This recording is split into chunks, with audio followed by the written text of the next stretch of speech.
าพงานบุญบ้านคุกซาตำบลนาตาลเลยมื้อนี้แห่ผ้าพี่น้องแห่ผ้าแล้วก็เอาน้ำที่ไม่จันล้างผ้าอยู่บริเวณวัดบ้านคุกซาตำบลนาตาลอำเภอเต่างอยได้ตอนเช้ามื้อนี้ผู้ค้าป่าทองคำผสมได้เอาภาพบรรยากาศในวัดบ้านคุกซาตำบลนาตาลมาให้เบิ่งมาชมนี่คืองานแห่ผ้าหรือว่าทรงผ้าคอยง่ายอยู่บ้านโคกซาดตำบลนาตาลอำเภอเต่างอยบ้านโคกซาดล่ะนี่อันนี้พระจักรพรรดิได้ย่างเจริญนี่พระจักรพรรดินี่คือพระในบ้านโคกซาดตำบลนาตาลอำเภอเต่างอยข้าบ้านครับผสมมื้อนี้ลงมาวัดมาวาได้มื้อนี้ข้าก็อยู่บ้านโคกซาดตำบลนาตาลบ้านนี้ละเป็นเคยบ้านนอกมาสู่ลุงเมียอยู่บ้านโคกซาดนี่อยู่นานหลายปีได้มาตั้งแต่อายุ22 ปีพี่น้องตอนนี้ก็อายุเกือบ60 ปีแล้วยังอีก2 ปีก็60วันนี้ได้มาภาพบรรยากาศในวัดบ้านโคกซาดตำบลนาตาลไม้เบิ่งงาชมนี่แหละคืองานแห่ผ้า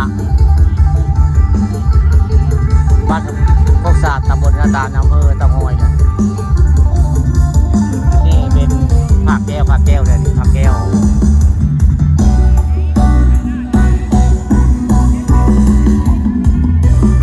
มีทั้งหลายรูปแบบเลยผ้าหลายรูปแบบนะหลายรูปแบบของผ้าในบ้าน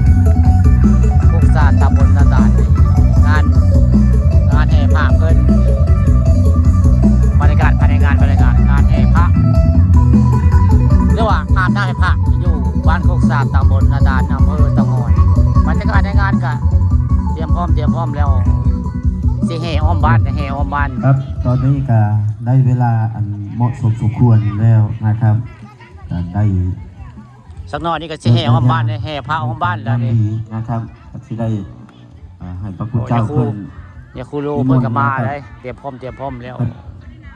เอานักปราชญ์อาจารย์ทางเฮาพาก้าวก่อน